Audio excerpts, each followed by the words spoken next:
Le thème de la méditation de ce soir, de la trahison à la confiance.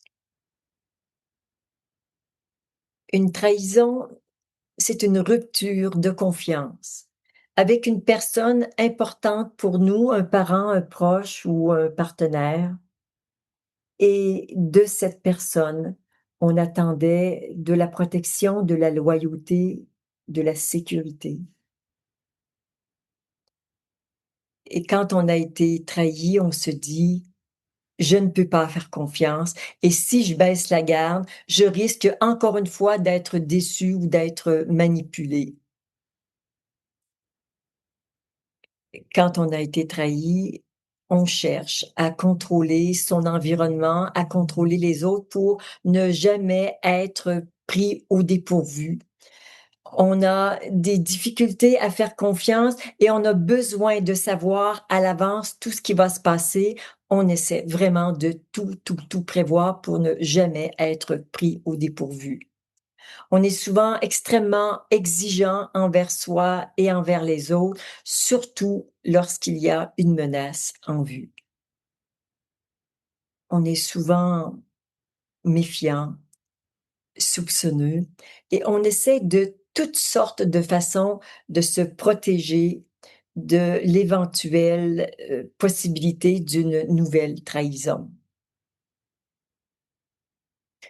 Chez les personnes qui ont été fortement trahies, on voit souvent une apparente force et assurance qui dit: «Moi, j'ai besoin de personne, je vais y arriver seul et je dois absolument rester maître de la situation». Tu vois? Il y a toujours cette notion de contrôle pour ne plus que jamais arrive cette blessure de trahison.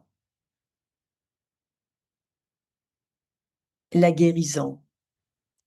En plus du nettoyage que vous connaissez et que nous allons continuer de faire pendant cette méditation. Donc la guérison consiste à progressivement retrouver la confiance, mais une confiance qui n'est pas de la naïveté.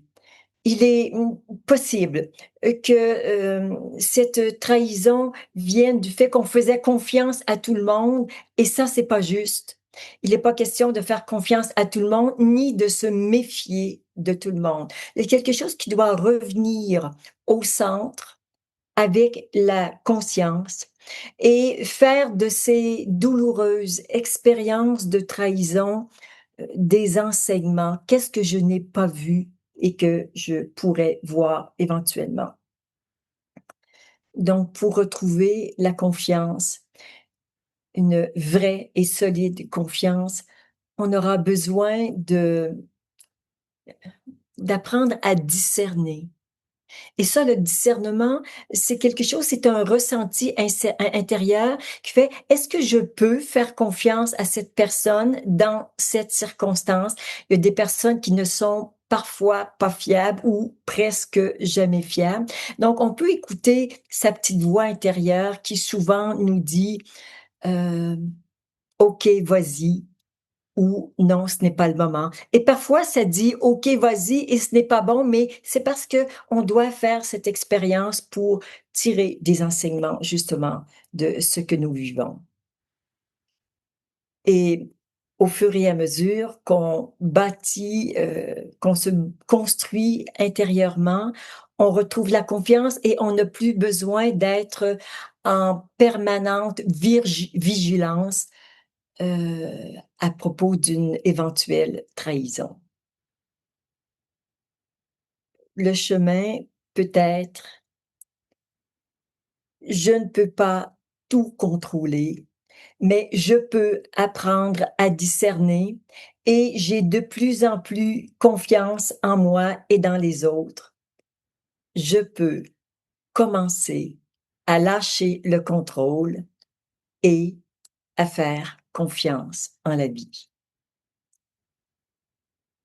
Peu à peu, on s'ouvre sur une confiance intérieure qui, ne dépend plus de l'extérieur, mais qui dépend du développement de ses propres ressources.